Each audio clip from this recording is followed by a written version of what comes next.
Hello and welcome to the Gaggle, where we challenge and, if necessary, destroy media narratives. I'm George Samuely. With me today, of course, is co-founder of the Gaggle, Peter Lavelle. So, Peter, it seems as if a round of talks in Oman between Iran and the United States has come to an end, but without anything terribly conclusive emerging from it. They're kind of unusual talks in that they're actually indirect talks, so they're not.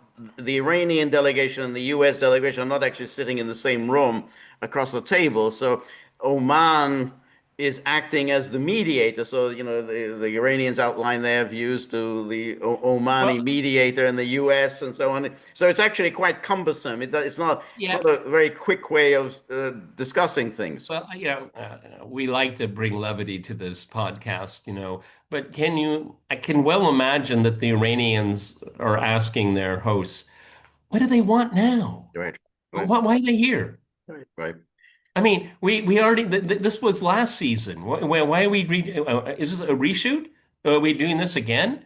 Uh, Because all of the same pieces are there, except for we had the 12-day war. We factored it in. Have they? that's right. Tell us why they're here.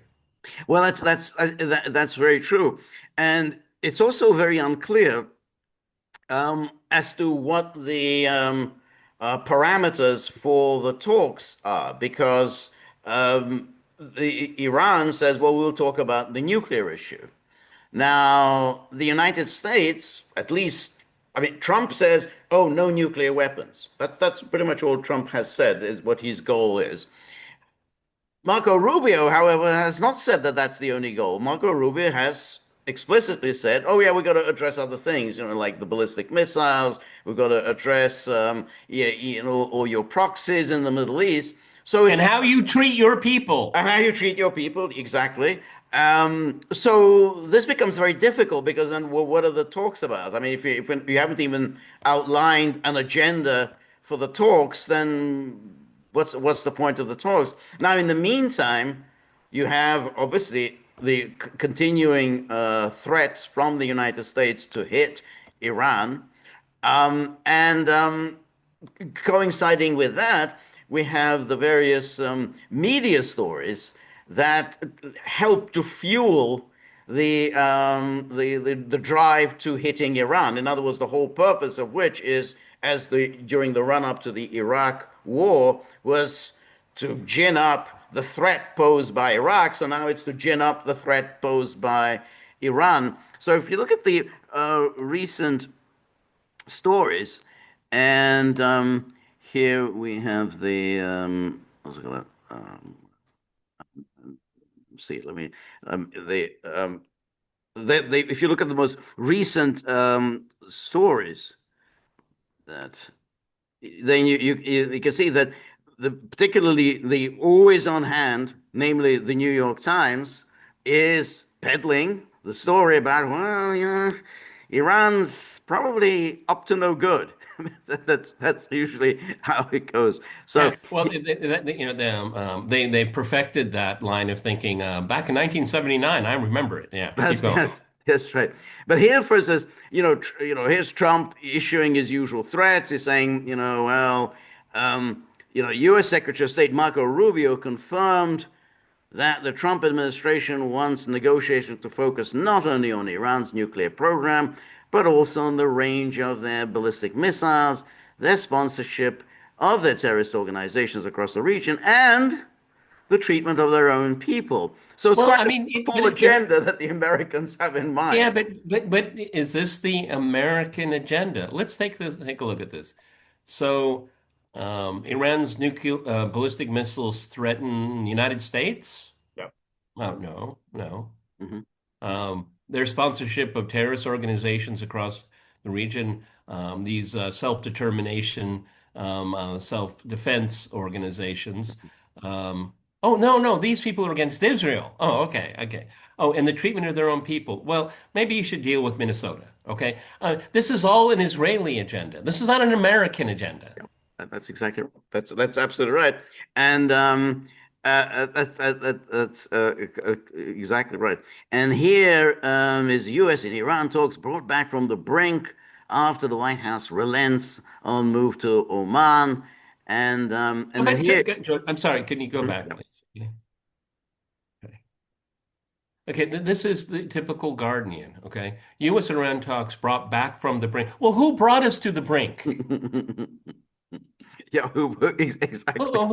Who's doing the brinkmanship here? Exactly. No, exactly. That's always the way these are presented, and that's, I think, part of the problem for in all of this coverage is that the hostility, the general media hostility to Iran, is always reflected in this coverage. So even with the Guardian obviously detests Trump and always wants to be as negative as possible about Trump.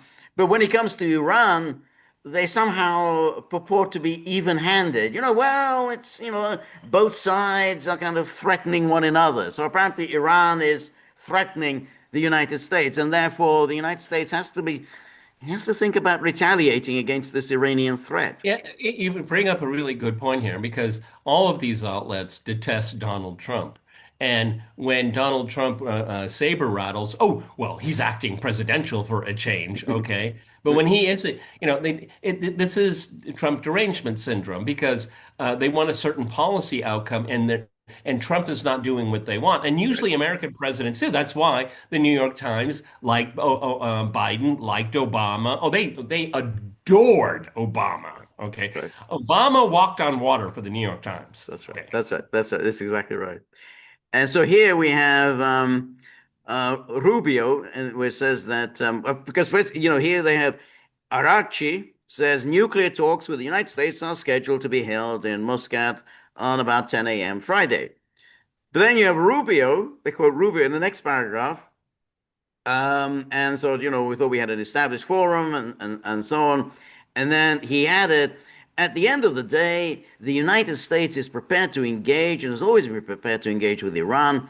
In other words, for talks to actually lead to something meaningful, they will have to include certain things, and that includes the range of their ballistic Yeah, missiles. that's it. That's it. Right. That includes their sponsorship of terrorist organizations across the region. That includes the nuclear program, and that includes the treatment of their own people. Now, it's very strange in the general, the treatment of their own people. How, where do you get off, negotiating with another country, their sovereign country, sovereign government, about the treatment of their own people? Well, This this is the Trump administration. This is the worst of kind of Madeleine Albrightism. I mean, this it reminds me of Clinton and Albright in the 1990s. We're going to negotiate with you about how you treat your own people. well, particularly since the Treasury Secretary Besson, well, he blurted out the truth. Okay, we crashed their Right. economy in December. We destroyed their currency. Yep. Um, No, exactly. And so since you bring up that issue, it's very, very interesting. The Scott Bessent, because Bessent blurted out the strategy actually earlier. He blurted out the strategy last March, and all right, well, I think I have to stop share, and then. So this is very because he said this. He gave a talk in New York last March, and he outlined what he intended to do with Iran. yeah, And yeah. here's yeah. So he says this is March 2025. Last month, the White House announced its maximum pressure campaign on Iran, designed to collapse its already buckling economy. The Iranian economy is in disarray, 35% inflation, currency that has depreciated 60%. Um, and then he says here, with his characteristic smirk, I know a few things about currency devaluations. I Okay. think, well, that's interesting, because Short of the British pound, yeah. yeah, yeah, the British pound, and of course, everyone remembers the Soros hedge fund, and what they did to the Asian currencies in 1997, when they were also betting against the Asian currencies. So yeah, you can he's well versed in this kind of thing of putting pressure on countries' currencies. And let's point out to our viewers here, this you're saying this is March of March two. 2025. So it's almost Okay, a year well, ago. Yep. okay. And then and this is setting up for what they did in December, Exactly. And okay? we'll come to that And because this is the appetizer first. exactly this is the appetizer. And he says, if I were an Iranian, I would get all of my money out of the real now. And then he says, this precarious state exists before our maximum pressure campaign designed to collapse Iranian oil exports from the current 1.5 to 1.6 million barrels per day back to the trickle they were when President Trump left office. That's very nice. Nice of you to outline all of this to all these fat cats in New York, that this is what you intend to do. Whom does it hurt when you do something like this to collapse the Iranian oil exports from the current whatever barrels per day back to the trickle they were when President Trump left office? You know, to a play on what Henry Kissinger said was that he will make the Chilean The economy. Chilean economy scream, yeah. Yeah. Well, this is, maximum. What is maximum pressure? I mean, it's a euphemism. It is to destroy the livelihood of the average Iranian Right, man and family. right, Okay, that's what maximum pressure means. right. Okay, That's right. it's a euphemism. Exactly. It sounds oh maximum pressure, but that's what's always interesting because if you say sanctions, that doesn't sound too bad. Think, oh, well, because a lot of people think, oh, well, when you impose sanctions, you're just sanctioning a few individuals, the people at the top. No, you're sanctioning the populace. The few people at the top are always going to be able to find ways to get around sanctions. They have the networks and they're going to be okay. It's ordinary What people are was going it, to Kim suffer some sanctions. Jong-un? It, Yeah, it was reported that Kim Jong-un, because he was educated in Switzerland at a young age, he had certain favorites, like a certain Swiss cheese and right, a certain liquor. He right, he never goes for want, right, no matter how much the sanction pressure is. I mean, as a matter of fact, he was out of the picture for a while. Many people believe that he became so obese that he broke his own ankles. Okay, because the sanctions didn't apply to him. exactly, exactly. Um, and so Iran has developed a complex shadow network of financial facilitators and black market oil shippers via a ghost fleet to sell oil, petrochemical, and other commodities to finance its exports and Okay, generate all right. hard currency. Okay, let's interrogate that paragraph. Okay, Iran has developed a complex shadow network of it. No, it's trying to survive. You're making it sound like it's how dare they? I mean, they're doing everything in their power to get around these illegal Right. Yeah. sanctions. Yeah. Yeah. They Exactly. make it sound like this nefar oh my God, no, these are nefarious people. No, Right. these are people who are fighting. These are people in the Iranian establishment fighting for the existence of their own people. Right. Yeah. Yeah. That's right. And you see, with Besant, he knows exactly what the effects of this. He's not even pretending. We are inflicting hardships on ordinary Iranians because we want to affect regime change. So, we had Rubio just a moment ago say, oh, we're gonna be discussing the treatment of their own people, and here's Besson saying, yeah, we're gonna apply the economic pressure because we have all these mechanisms at our fingertips. We can do this, and we're going to inflict suffering on the Iranian people, and then they can inflict their anger on their rulers. Yeah, but so okay, so what is the okay? Again, why is this all being done? Did the Are the Iranian people guilty of some grave sin? No, this is all in the service of Israel. Exactly. Exactly. And then he says, as such, we have elevated the sanctions campaign against this export infrastructure, targeting all stages of Iran's oil supply chain. We have coupled this with vigorous government engagement and private sector outreach. We will close off Iran's access to the international financial system by targeting regional parties that facilitate the transfer of its revenues. Treasury is prepared to engage in frank discussions with these countries. We are going to shut down Iran's oil sector and drone manufacturing capabilities. And that's exactly what they did in December. Like, again, Exactly. Yeah, this is very euphemistic language. that's right. Regional parties that facilitate transfer of That's these right. are the Gulf countries. That's right. That's it. And then is that we have predetermined benchmarks and timelines, making Iran broke again. That's clever. Making Iran broke again will mark the beginning of our updated sanctions policy. Watch this space. If economic security is national security, the regime in Tehran will have neither. As you said proudly. As he says proudly, kind of a nasty piece of work. I mean, he Yeah. kind of, now, this is his testimony from yesterday. He was speaking before the Senate Banking Committee, and he was very proud of his handiwork. So this is the JNS, a Jewish whatever newspaper, and this is the heading: "Rats leaving the ship." Besson says of Iranian capital flight, and then he goes on. U.S. Treasury Secretary Scott Besson said that Iran's leaders may believe the regime is on the verge of collapse on Thursday under pressure from American sanctions. Testifying before the Senate Banking Committee, Besson described the effects of the Trump administration's maximum pressure campaign on the Islamic Republic. And then what we have done, this is Besson speaking, what we have done is created a dollar shortage in the country.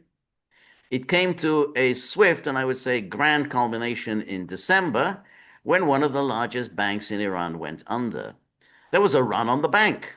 The central bank had to print money. The Iranian currency went into free fall. Inflation exploded. And hence we have seen the Iranian people out on the street. As he said with a grin from ear to ear. Grin from here to here. A very rich man, incidentally. Besson's a billionaire. I mean, he's a very, very wealthy man. He made a lot of money working for George Soros over the years. Which itself is interesting how it's kind of melding. This is a Soros man, and he's basically chief finance person for Trump.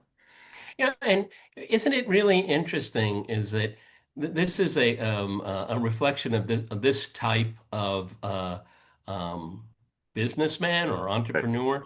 He right. doesn't make anything. He doesn't No, create no, anything. nothing. What he does is that because the you know when you think about the international system, think about it as a group of operating systems, like how it runs your Right, computer. Okay, right, and so finance, media, right. all of these things here, and the U.S. still has hegemonic control over many of them. Yeah, What you do is you play with them. What you're doing is that you're grossly interfering with how markets operate, and right. you're taking advantage of your ability to Yes, manipulate it. Okay, that's right. he's never created anything in No, his life. no. I would even wager he's never really earned anything beyond manipulation. No, And that's right, and that's the thing with when you look at these hedge funds and Soros hedge fund. What do? They bet. They basically bet against yeah, currencies. but they bet when they know the odds. They bet. They know exactly. Nobody else knows. That's right. Okay. They bet I and they mean, know. Peter Mendelsohn, sending off to Jeffrey Epstein insider information on how the British economy is reacting to the financial crisis. Okay, that's that world. That is Yeah. and you know what? Without going, that's the primary story of the Epstein file, in my opinion. No, Okay, and George and I have talked about this on the margins a lot. that's right. No, that's right. But yeah, you're right. He knows the bet, but the net effect of their interventions is always to inflict suffering. I mean, when one thinks about what they did, well, obviously, when they did the shorted the pound in 1992, again, that they took the pound off the exchange rate mechanism. That didn't necessarily lead to great suffering, but what they did in Asia, that did lead to suffering, and there they were involved in betting against currencies. So, but you think, well, what's creative about this? You haven't actually produced anything that will make people's lives better. How No, are you no. in any way try to improve people's lives? having the power to immiserate people Right. makes you rich. Yeah, That's a very bad place for the human condition. I I'm agree. sorry. I agree. And then he goes on, we have seen the Iranian leadership wiring money out of the country. Bessent told senators on Thursday, the rats are leaving the ship. And that is, I don't believe that. How are they wiring I money? don't know how exactly, how would they, It doesn't make it, no, they're under sanctions. So I don't know they're how, under yeah, sanction. yeah, Okay. I don't know how they could wire This money. is hyperbole. This is hyperbole. I agree. I think that's yeah. So that was kind of just wanted to show because, precisely because you brought up this issue of whether Besant is openly boasting about this what that they triggered this the crisis in in Iran and they got people out on the street. But remember when Rubio was testifying before the Senate and they asked him, what's the plan for Iran's future? Like what happens if the regime in Iran collapses? Well, yeah, I don't know. Well, shouldn't isn't that something you should That's think not about? part of my remit. Exactly, that's not part of my remit. Yes, so you think, well, that might be something worth thinking about. That's It's a somebody else's problem. It's not mine. right. I'm supposed to crash their economy and immiserate their people. What happens next? I don't know. I And don't why should know. Exactly. It's not my remit. Not that, somebody else is going to have to deal with that problem. Um, so, but so going back to this, the talks, and in here we have when it talks that we're engaged with, and then this is this includes the treatment of their own people, and then Rubio added. Iran has only shown willingness to discuss its nuclear program, albeit not on the terms demanded by the U.S., for the Islamic Republic to agree not to enrich uranium on its own territory and export all of its already enriched stockpiles out of the country. Uh, he added that the U.S. did not see agreeing to meet the Iranians as a concession as an act of legitimization. So it's very hard. I mean, here's Rubio, who's clearly saying, well, I want to discuss all of these issues. Oh, and when you come to the nuclear issue, the only thing I'm willing to discuss is taking out all of your nuclear enrichment capabilities and removing whatever enriched uranium is currently on Ukrainian, oh, not Ukrainian, on and, Iranian and, territory. and in return, we won't attack you. In return, we want to thank you. Yeah. Yeah, that's how the mafia works. That's right. That's it. And so here, this is Reuters, the story that they agreed to meet, and but Reuters again repeats this point that what about Rubio's point? You got to talk about other things: ballistic missile, armed proxy groups, and treatment of your own people. And then, and the senior Iranian official said, however, that Iran's missile program was off the table. Well, yeah, I mean, you'd have to say if you're an Iranian, I don't know how any Iranian government, leave aside the Ayatollahs or whatever. I don't know how any Iranian government can say, yes, you're right, we'll get rid of our ballistic missiles. Yeah, sure, absolutely. You're at the table because of Iran's missile program. Right. That's the only reason why you're there. That's right. That's right. And now here is New York. And I'm sorry, and as Oh, far as the nuclear issue, we've already done that with this president. right. Right. But as we discussed the other day, there's an easy deal to be had. I mean, if you enrich up to 3%, that is not nuclear weapons capable. So don't even pretend, oh, well, you could be nuclear weapons. No, 3% is not. To be nuclear weapons capable, it goes up to 90%. 3% is not 90%. So there's no point in pretending that somehow, oh, well, that's Well, you uh, nuclear but weapons capable. but why does Iran want to have even 3%? Well, that's for nuclear isotopes in medical, in Right, pharmaceuticals and medical, like X-ray machines and right, things like this, which every modern country, but every country in the world has now. right, right. But so now here is the New York Times chiming in. Oh, Iran is at work on missile and nuclear sites. That's Oh yeah, here they go. This is squirting a little kerosene on the yeah, fire. that's oh, satellite images show, and then and then Iran appears to have rapidly repaired several ballistic missile facilities damaged in strikes last year. Yeah, because they were attacked last year. Yes, exactly. Yes, apparently there's something very dark and sinister about repairing it. Well, yeah, I mean, you attacked it. What do you expect? They will try to repair it. I mean, that's kind of what people normally do. But it has made only limited fixes to major nuclear sites struck by Israel and the United States. Yeah, because they really, at this stage, given a wide variety, wide array of reporting that George and I have come across, they have all the nuclear material they need. They don't need to enrich anymore. Okay, so that's not a top priority. Well, they have said, they repeatedly said they have no interest in developing nuclear weapons. Right. Now, the enriched uranium, I mean, we just don't know where exactly it is. I mean, it's buried, whether it's buried Well, under or may not be, but you know that's there in Iran. We don't know whether they have access to it or they don't have access to it. see, this is something that we've talked about before and needs clarity. Is Iran is a very sophisticated country, okay, and a very and they have amazingly intelligent elites. Um, not based on any reporting or evidence, but there's that fatwa against developing these kinds of weapons. We're aware of that.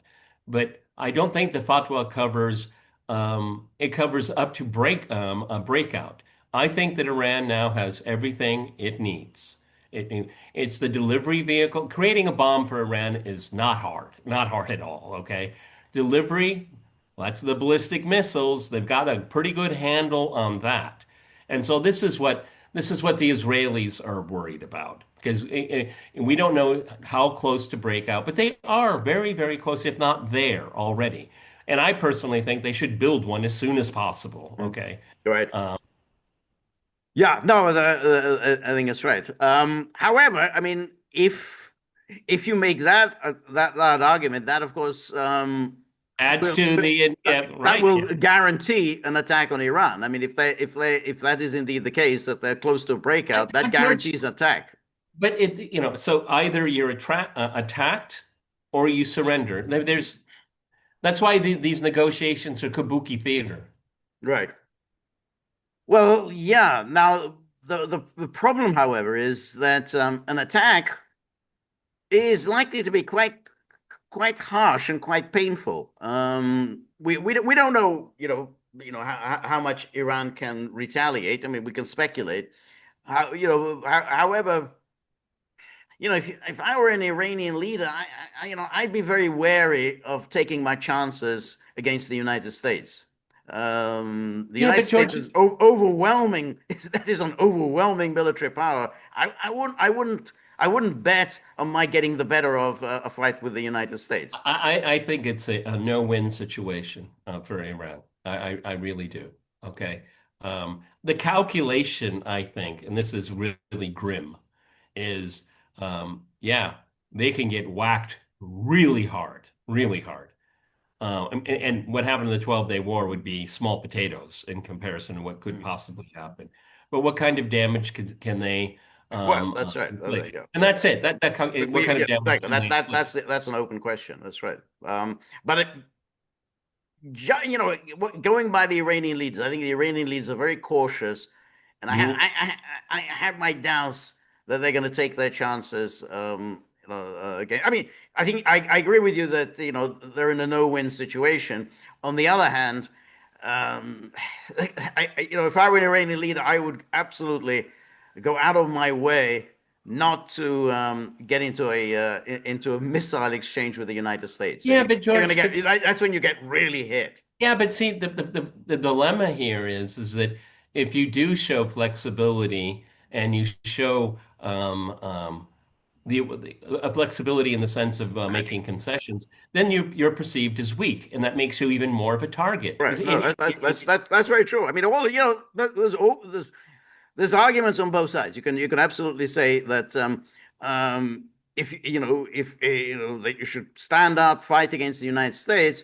However, the United States can inflict so much damage, and no one's going to be very sympathetic. No one, no, when however much damage the United States decides to inflict on Iran alongside Israel, the world is not going to be weeping for Iran.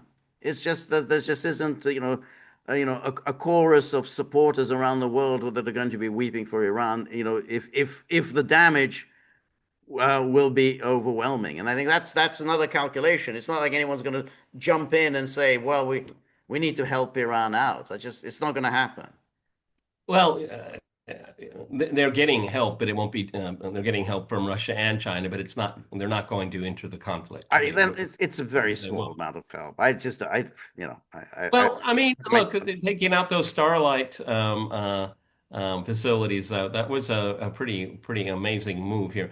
They- George, I think you have to stress the other side of the argument as much as okay, Iran will suffer unbelievable damage, okay, but what will the U.S. lose and Israel lose? Their level of tolerance is so much higher.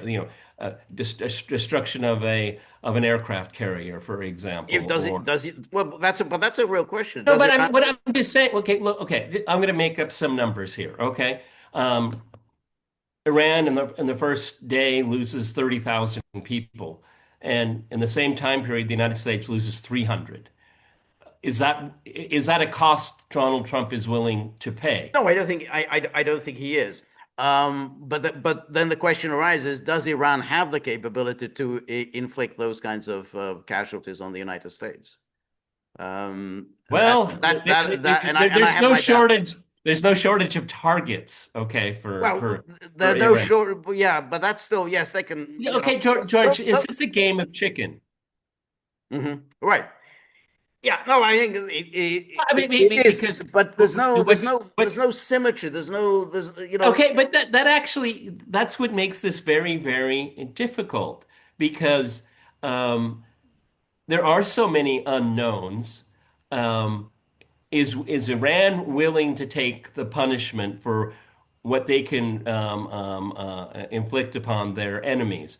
That is the biggest unknown. Mhm. Okay, what are the tolerance? Because as I just said, okay, we 3%. It's all exported. International supervision. We check. We agree on that. Okay, then it's ballistic missiles, and then well, we got to talk about the Houthis, and and I think treatment of women, this headdress, you got to get rid of. See, you see where you go down the slippery slope. Once you show weakness, then you've lost, and I think that's the calculation here.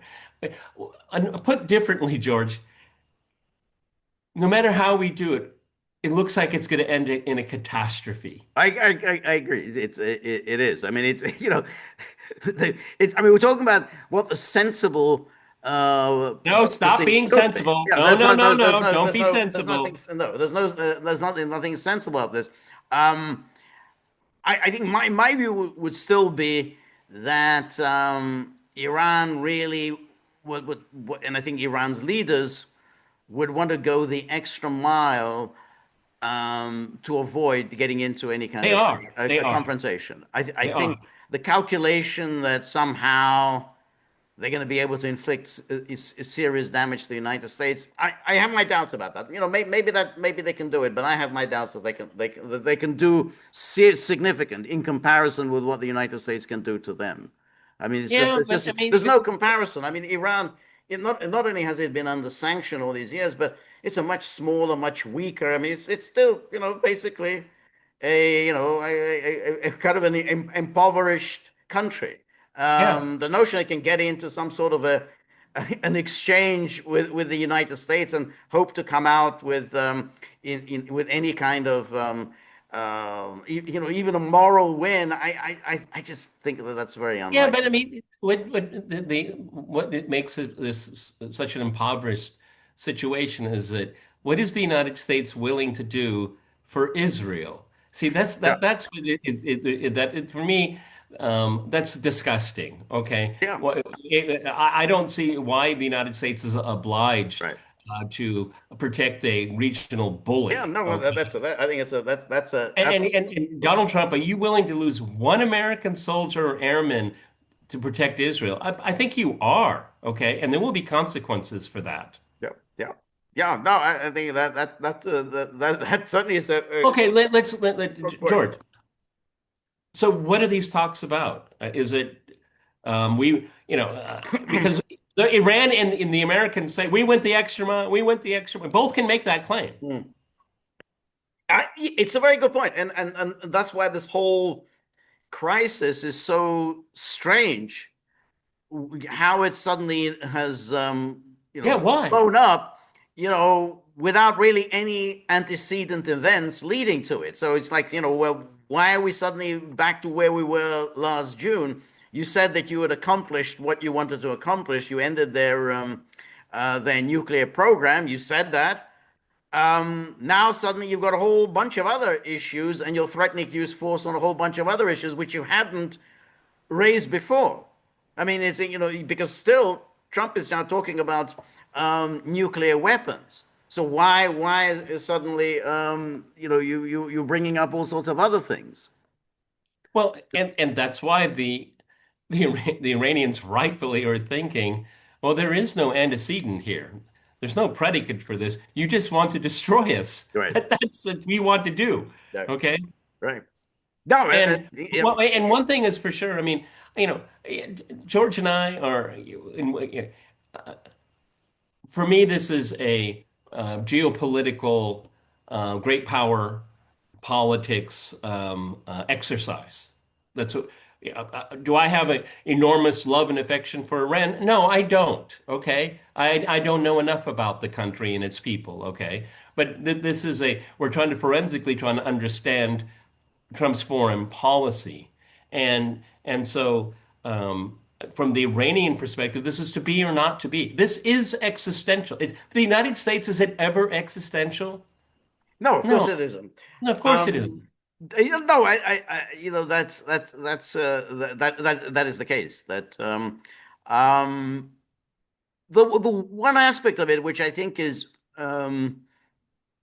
it occurs to me, and I don't know whether this is true or not, but there's an article today by Trita Parsi in Foreign Policy magazine. Which I was a little surprised about, he seemed to actually think that the notion that there would be an Iranian uprising to coincide with an American attack is not implausible. He thinks that the government in Tehran has is now really so unpopular that is conceivable that there would be an uprising to coincide with the bombing. That's That's his view. I'm not saying that I share that view, but that's nonetheless his view, and he's a sensible person, and he knows the. look. He's always worth reading, always. Okay, but you've given us the cliff notes of his article. I will take a look at it myself. I'm a little surprised that he would I am say. surprised as well, but he is. How can you have an uprising when the entire the horizon is on fire? I mean, what do you want? What are you fighting against? Okay. I'm surprised, but the way he presented the argument is that somehow this government, the government that has been around since 1979, has really failed on every level, and of course he blames the United States, the sanctions regime, and the abandonment of the JCPOA. So he's not just blaming the Iranian government, but he says that it's now so the failure is so manifest, that there've been no reforms and so on and so forth, that now, for the first time, Iranians really are, they're actually, The willing to stars be align. attacked, willing to The be attacked. stars. I'm not endorsing that view because, No, no, no. that's But his what you're position. saying is that the stars are aligned. He seemed to be suggesting that. Well, Yeah. I mean, that's a very, very fair line of argument. Okay, has the Islamic Revolution failed? That's an interesting topic. Okay, and I'd be more than willing to listen to a wide variety of views on that. I don't have Right. any strong. How can I possibly have a Right. No, strong view? that was my view, and of course, his point was that well, there were opportunities. There were opportunities with Khatami when he was president, and then the guy who was president at the time of the JCPOA was who I forget, begins with H. Who was the president? Who were reformers, but in a way, the United States was never willing to work with the Iranian reformers, and that's why they put the sanctions, the maximum pressure campaign. Then, in other words, he was saying this is what the United States has been planning all along. They wanted this a kind of a violent uprising. They were never willing to Well, work with reformists in Iran, so that there could have been a kind of a peaceful transition. And so we've reached the point that the Americans really wanted all along, that a violent uprising coinciding with a well, with an armed attack. does this same author have a prognosis for the day after? Not in that article. I don't, no. I guess he just has a very gloomy outlook as to what's going to happen in Iran. So it's not like he's saying, "Oh, this is great." He's just saying things are really looking very bleak for Iran. Yeah, it's worth entertain more than worth entertaining because he's no friend of American foreign No, he's policy. not a friend, and exactly. He's been very critical of U.S. policy towards Iran, but he's saying um, that one can't wholly discount, which would discount the fact that there are now Iranians supporting the Shah's son. They want the Shah's son to return. He says, I think it's kind of ridiculous, but he said, hey, this is something new. This has never happened before. There've been protests in the past, but this is the first time that anyone actually was advocating a return of the Shah. So that's just simply Well, one okay, aspect of it that yeah, one should look at. all I can say is that if there's a growing, I don't want to use the word consensus, but if there's a growing contingency in the Iranian population for the Pahlavi Pahlavi. dynasty, then the revolution certainly has failed. Okay, Yeah, look. I mean, I think that it's it's a, interesting. It's interesting. exactly. I mean, I think that there's no question. I mean, if you lose your allies and you don't really have any powerful players in your corner willing to fight on your behalf, well, Iran was always vulnerable. I mean, if the United States decided that they were going to, crush Iran, then that was going to be a very nasty situation, for all concerned, and that seems to be where we're heading, and when we've been heading towards it now for some time, certainly since Trump's first term, and there's no equality here. This is the United States who's decided to target Iran. I wonder, we haven't come to the end of this story, but there will be those that will say the fatwa was a mistake. We should have been able to defend Yeah, ourselves. I tend to think that. And I'm on that side of the ledger. Yeah, Okay. I think I it mean, was I mean, but the North Korean experience is not hard to understand. yeah, yeah, I think so, and I think it was the same mistake that was made by Gaddafi. That and therefore you became vulnerable because Gaddafi had to have known that the West is never going to forgive you. The West is always going to hold all sorts of things against you, and they're not going to just simply we'll let bygones be bygones. It doesn't work like that. Think of one case. Yeah, There is one. I can't think of one. I can't. So I think that I think that I think it was a mistake. But that's where we are at now. So you know, we'll have to see. Um, but without if you don't have some means of nuclear retaliation, I think you're vulnerable to get really thumped. Well, that's hard. why in our many conversations about this, I'm absolutely convinced that the current political leadership of Iran, they will defend the revolution to the very, very end. Mm, To the very, very end. And that's why this is very apocalyptic in a sense, because they're not going to compromise their core beliefs. And does the United States and the West understand that? I think the Israelis do, right. um, but that's I I have a really bad feeling about all of Mm, this. Okay, mm, because yeah, it's irrefutable that we've been here before, and the Obama administration negotiated right, an agreement on the core issue here. Trump dispensed with it, and so it's not about the right, nuclear weapons. It's not about well, ballistic missiles, yes, because Israel felt the wrath of that. right, right. If they care about the people of Iran, but then why don't you lift the sanctions? Okay, No, so yeah, no, that you can yeah, you can always ignore that thing about you care about the people of I Iran. see um, the only off ramp is for Trump to somehow to fudge it. And it's George, George and I have said repeatedly. We said this with Mark over the last few weeks. Israel's never going to get such a pliant American Right, president. And that's why this is just going into overdrive. Is that the time is of the essence. right.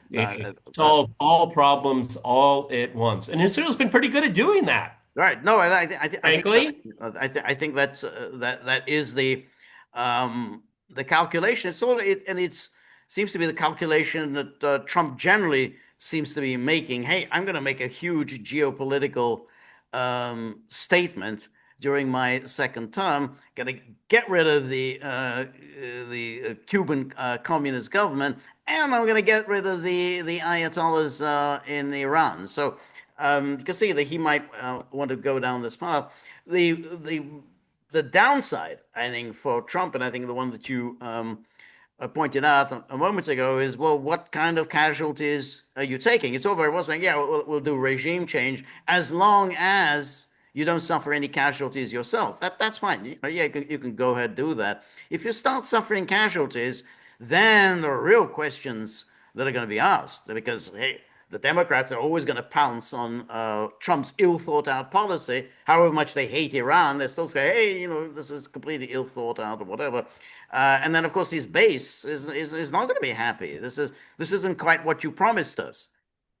So And also, that's going to be the real question. You these are casualties, suffering casualties, and then you're going back to George W. Bush, what you oh, you just took the words right out of my mouth because unconditionally said you would never go back to. You're not going to go back to Bush and Cheney. the you, George, and I remember very well the drumbeat to war in 2003 against Iraq, and I'm trying to be objective here, just objective. The Bush administration did a damn good job. All hands on deck. Right, I mean, they really, really covered every single aspect, promoting and legitimizing their attack against Iran. I mean, and they were very maniacal people. Okay, they lied through their teeth, right, but it was a rollout. This is not a rollout of the same caliber, right, George. I mean, even in the mainstream press, it's like, well, why are you doing this? See, in 2003, the why question, right, it was pulverized. right, Okay, it's right, no, it's when we're going to do it. right, And now it's like, well, Mr. President, I mean, why didn't you help the people when they were rioting? right, Okay. And then, Besson said, well, this is our plan all along. Well, why don't you finish it off? I mean, right, the Trump administration has exposed itself to, right. I mean, just very kind of rudimentary questions. That wasn't the case in Yeah, 2003. yeah, that's right. Because in 2003, and everybody now remembers this, you had the two things, which is you had the 9/11. People were still traumatized by the attack of 9/11, and the suggestion, and the U.S. government continued to make the suggestion that Saddam Hussein was somehow involved in the 9/11 attack, and you had the issue of the weapons of mass destruction. And you put the two and two together, and you've got a justification for attacking Iran, Well, no, Iraq. no, you have a narrative that you can sell. Yeah, exactly. That's the thing. But yeah, okay. I mean, hey, if they were willing to attack us on 9/11 and they have the means to build a nuclear weapon, well, what can you do?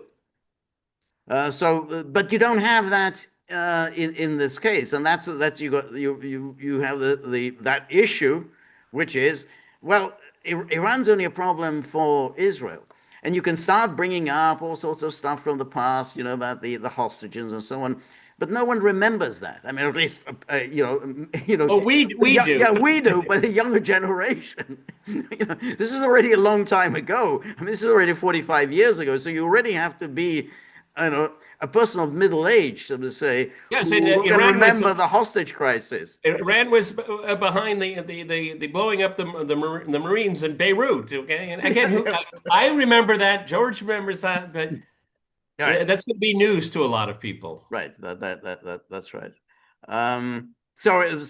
But anyway, here's anyway. This times goes on, but I wanted to show on another article from the Telegraph. Now, the Telegraph What? article, Am I reading this right? how Iran plans to go to war with the U.S. and win. This is the Telegraph. So this is exactly what you would Whoa. expect. Uh, Hey, all I can say is that I'm really glad the creative writing majors at American universities and British universities found a job. Good. that's right. That's right. And here you have the thesis. Now, what's interesting though about this argument that Telegraph presents is that on the one hand they're presenting here, well, this is how Iran plans to deal with the United States. This is what they're going to do when if the United States attacks. But they're using that essentially to show, well, hey, these people are serious. They have a serious military capability. Therefore, you need to address it now before they get really strong. And that's the point about these kinds of articles, like just the one in the Times, which is, well, they've done this, they've done that. Maybe there are still ways from being a powerful player.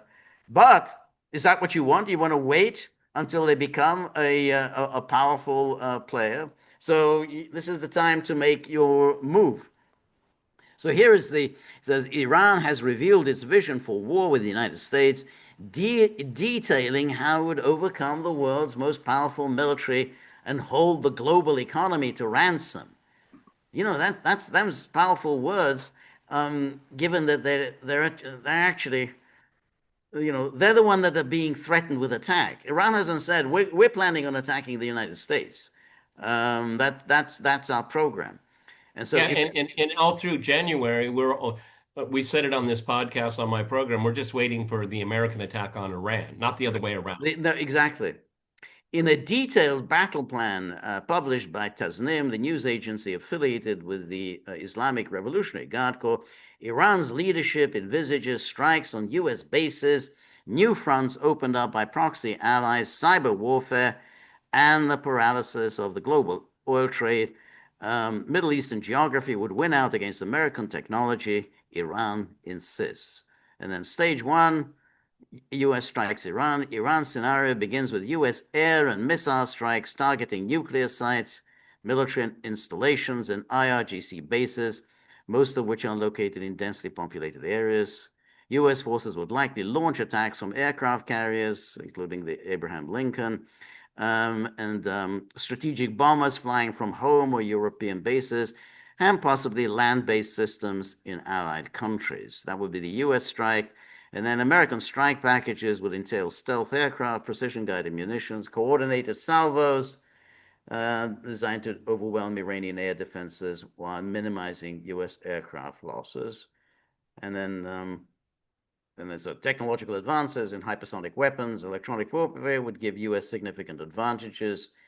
And then, however, Iran believes it has prepared for this scenario through hardening and dispersing critical assets, building redundant command structures, and developing extensive underground facilities that would survive initial strikes.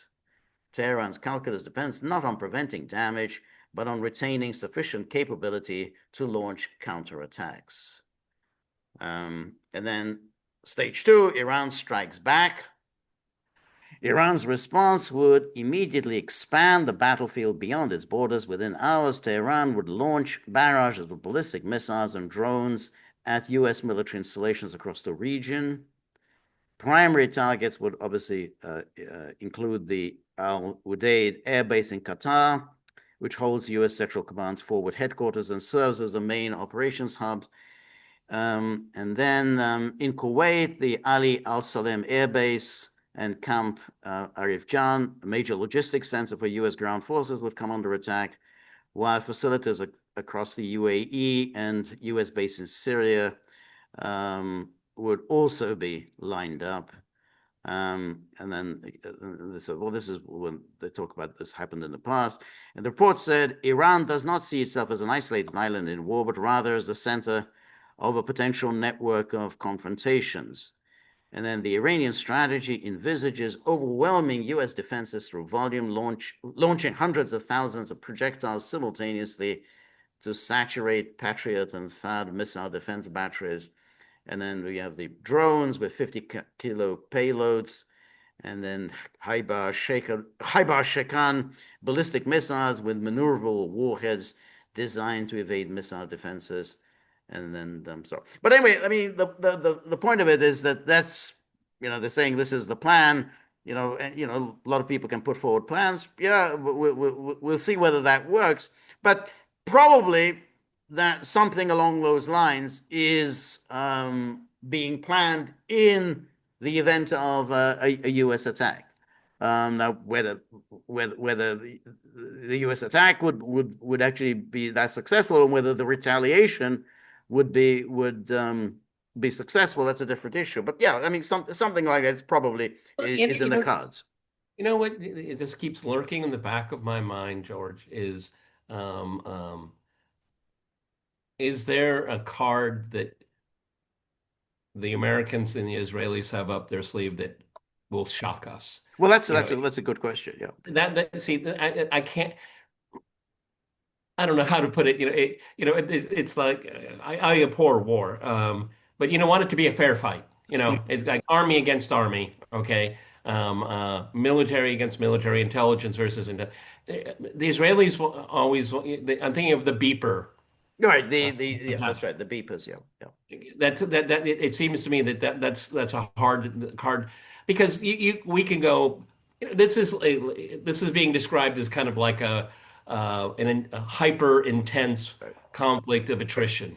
Okay, and I don't think the Americans and the Israelis want it to be that way. They want like they're guaranteed like this is going to be this is what's going to push it, and it's not going to be military. It's Mm-hmm. going to be intelligence. We Mm-hmm. have this intelligence asset. You know what I mean? Okay, Right. there's Right. like an extra dimension here that they're counting on if they do it. No, I think that's a possibility. Now, something we haven't thought of. Now, we already know about the beepers, so therefore, if Iran had any beepers before, they probably got rid of the beepers. But there may be Yeah, something else. that's my Yeah, yeah, point. yeah. That's my Exactly, point. something we haven't thought about. Now, that absolutely, those are things that you have to think about. Um, but I mean, I think that this is but something along those lines, as they outline it, is I think the strategy where they, other things like Hezbollah and the Houthis, I don't think are going to play much of a role in all of this. And Oh, I don't. No, and I think that the Houthis will, to whatever extent they can, will try to harass U.S. all right, naval assets. exactly. Oh, they might start hitting Israel, but and that Yeah, sort of thing. Yeah. So as we look, we're still, pretty much where we were before, as far as these first round or whatever round of talks in Oman are concerned. They haven't come to any kind of a resolution. they're not supposed to. they're not supposed to. And so we're in a way where we were before, which is we're still kind of baffled by what Trump is hoping to achieve, and and then we say is there's an off ramp. Yeah, there's an absolute off ramp. You just you can absolutely do a deal on the nuclear issue, and you can come along and say this is a much better deal than the JCPOA. Even if it That, isn't, just yeah, say well, it. that's it. He can easily say it, and everyone will be very happy. He'll win support. Israel will not be happy, but that's it. Now, you know, it's a strange kind of thing about Trump is that he doesn't seem to want to do deals. I mean, it's like he's supposed to be the deal maker, That's such a good but point. but He's not a deal there's maker. a deal. Why can't you do a deal? He's It's not. there to be done. Or can we distill it down to something even more simple? How can Trump is saying to his advisors, can I get a win by going to peace? Can I get a win by going to war? Which one? Mhm. I just want to win. Right. Yeah. Okay. War isn't my favorite thing, but if that's my win strategy, then I'll go along. Is it that? Could it be that just that simple? Um, well, yeah. I mean, he seems to like this whole process of continuing aggravation. And Yeah. I don't know, just he just seems to enjoy, Yeah. sending out these truths, blustering away and threatening Iran, threatening Khamenei, and so on. And then, but we're very close to a deal. So I think he just enjoys all of this. But the interesting aspect of it is that it's not actually doing him any good in the polls. I mean, I don't see that this is Yeah. working This for is him. It's this not. is It's like saying, something. well, Trump is showing himself to be a strong Yeah. leader. No one is saying this is showing you to be a strong leader. See, that's at least outside observers. That's not part of the cocktail of American politics. You're dealing with Iran. Most Americans just, oh, it's probably a bad place and bad people. Right. But this cost of living thing. I mean, and you said you were going to fix this immigration thing. See, the American people can act like Donald Trump. So, what do you think of Trump's foreign policy? Well, I think he hasn't worked enough on affordability. See, that's a Trumpian response. Right. Okay, Right. and people will tell you that. They say, "Oh, I don't know anything about Iran." Yeah. Okay, No, I know that a year ago he said he was going to clean up immigration. Well, it's worse. yeah. Okay. And he says inflation's down, not where I live. And so Iran, well, you can smoke that, okay? I don't care. And it doesn't give him. I mean, if there's a failure of Trump policy with Iran, yes, he will be punished for it, okay? Because you promised you wouldn't do that. But if there's a win, he's not going to move the needle. See, No. that's what's kind of hopeless when it comes to domestic American politics. I mean, a helicopter blows up and 15 guys are dead. Well, you Yeah. said you wouldn't do that. Right. Okay. Oh, we just captured the Ayatollah. Well, who's that? Right. How No, do you pronounce his yeah, name?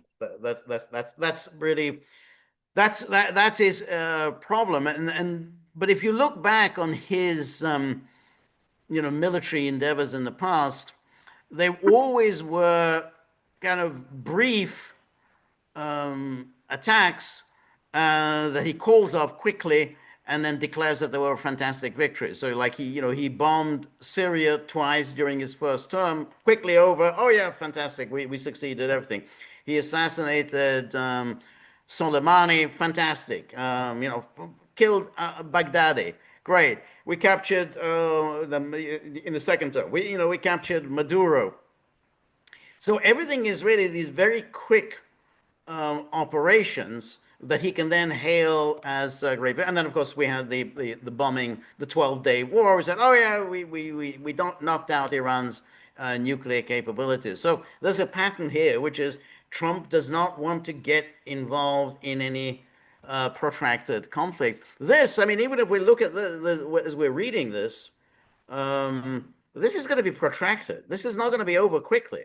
I mean, yeah, United States will prevail against Iran. It's not going to be over quickly, and it will lead to casualties. So that's why you have to think about how are you going to do this in a way that you can wrap it up in a few days and say we got a fantastic victory and you didn't lose any American lives. I don't quite see That's that. why that's why I think the beeper question. Right, right, right. It's all kabuki theater, okay? And both sides are going to say we went the extra mile. See see that's not scoring any points here because it's still going to go back. Well, why are we doing this now? I thought this was taken care of last summer. Right, right, right. Yeah, yeah, that's right. All righty. These are times of war and peace, more on the war side, unfortunately, but we're going to keep a close eye on it. This is a Gaggle with Peter and George. We're on Locals, so please go to thegaggle.locals.com. I want to lower my voice because I don't want an attack on me, premeditated, unprovoked. You take it away, George. If I say the words, Exactly. This is a I exactly could because have chaos around me. exactly because these dogs, and they're so angry about the tip jar situation that the moment they hear this, they're ready to pounce. They feel so strongly, so they're so emotionally involved over the tip jar. So if you have any money lying around, anything you're not using, then into the tip jar. But buddies are getting quite agitated. So we're very grateful for all of your help, friendship, and support. The more you're able to donate, the more of these videos we can make, the more we can improve on the technology, and above all, you're going to be able to keep Buddy calm for the rest of the year. That's a major project. So remember, if you like the gaggle, please like, share, and subscribe. See you soon. Bye bye.